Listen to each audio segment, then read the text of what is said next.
ઓમ નમો નારાયણ. હું અરુણાબેન પી ગોસ્વામી સુરતથી તમારું સ્વાગત કરું છું અરુસ કિચનમાં.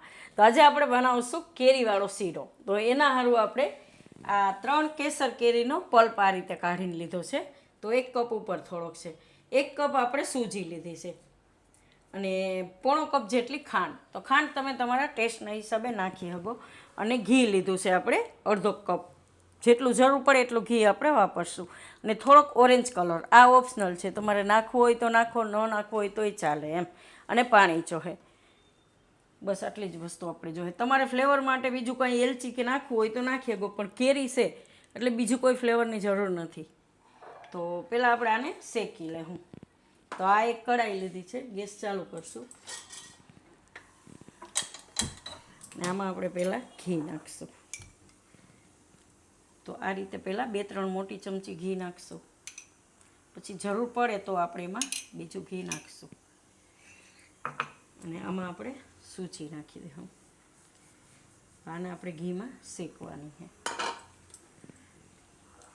તો ઘીમાં આને શેકી લેવું આપણે. થોડીક વાર ફૂલ ગેસ રાખશું, પછી એકદમ ધીમા ગેસે સરસ શેકી લેવું એમ. અને આપણે અરુસ કિચનના 80% વ્યૂઅર્સ એવા છે જેને ચેનલને સબસ્ક્રાઈબ નથી કરી. તો પ્લીઝ ચેનલને સબસ્ક્રાઈબ કરજો અને લાઈક કરજો. તો આને આપણે હવે શેકી લેવું. તો આપણે સૂજી આ રીતે શેકાઈ ગઈ. આ રીતે એકદમ ઘી છૂટું પડવા માંડે અને સેજ કલર એનો ગોલ્ડન ઉપર થઈ જાય એટલે શેકાઈ ગઈ. એકદમ હળવી થઈ જાય આ રીતે. બસ આ રીતની શેકવાની આપણે એને. એટલે ધીમા તાપે શેકીએ એટલે એકદમ સરસ શેકાઈ જાય. આપણે 3 મોટી ચમચી આમાં ઘી નાખ્યું હતું. હવે આપણે આમાં નાખી દઉં આ કેરીનો પલ્પ. બધું મિક્સ કરી લેવું અને ખાંડ નાખી દેવું. ગેસ ધીમો રાખવાનો એકદમ. તો આ બધું મિક્સ કરીને પછી આપણે એમાં પાણી નાખવાનું થોડુંક. આ રીતે બધું મિક્સ કરી લેવાનું. ગેસ એકદમ સ્લો. આ રીતે. તો હવે આપણે એમાં પાણી નાખીશું. પહેલાં 1 કપ જેટલું.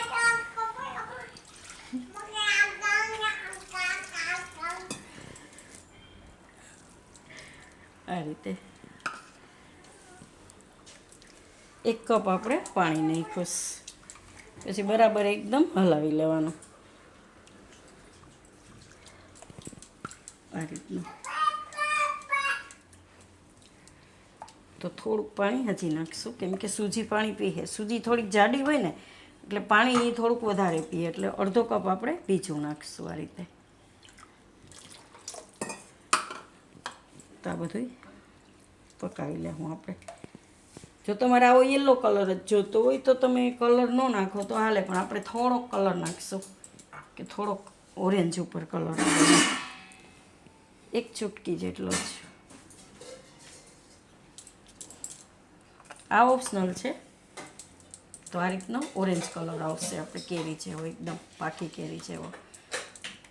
તો હવે આને આપણે પકાવી લેવું. ફૂલ ગેસ કરી દેવું. હવે ત્યાં સુધી આપણે એકદમ ધીમો ગેસ રાખ્યો હતો.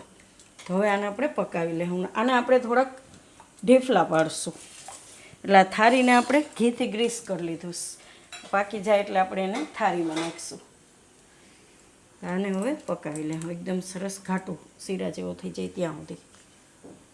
તો આને આપણે આ રીતે પકાવી લીધો. એકદમ સરસ ઘાટો થઈ ગયો ને શીરો કેરીવાળો. તો થોડુંક ઘી આપણે ઉપરથી નાખીશું એટલે મસ્ત આમ લચકદાર. થોડુંક ઉપરથી તો નાખવું જ પડે. આ રીતે છે ને. તો ગેસ બંધ કરી દઉં. એકદમ સરસ. થોડુંક આપણે પ્લેટમાં કાઢી લઈ. થોડાક ઢેફલા પાડશું આપણે આના. આપો દીદી, અમારી દીદીને શીરો ભાવે. હમણાં આપું હો. આ રીતે. તો આને આપણે થાળીમાં કાઢી લેવું. ગામડામાં પહેલાં શું છે કે શીરાના કોઈ મહેમાન આવે ને તો શીરાના ઢેફલા પાડતા. અમારે ગામડામાં એવું હતું.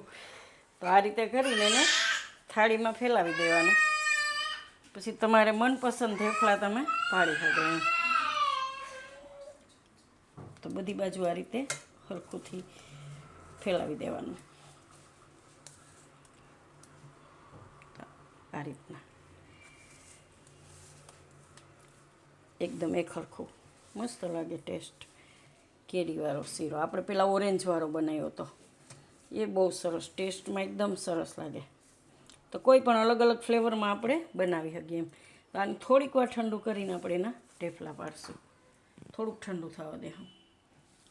તો આ આપણે થોડુંક ઠરી ગયું. આને તમારે ઢેફલા પાડવા હોય તો ઢેફલા પાડી શકો, અને તમારી પાસે કોઈ પણ આ રીતનું શેપ હોય તો એને તમે એ બનાવી શકો એમ. તો આપણે આને થોડુંક આ રીતનું કરશું શેપ, આ રીતનું એકદમ મસ્ત. તો છોકરાઓને થોડુંક અલગ લાગે એમ.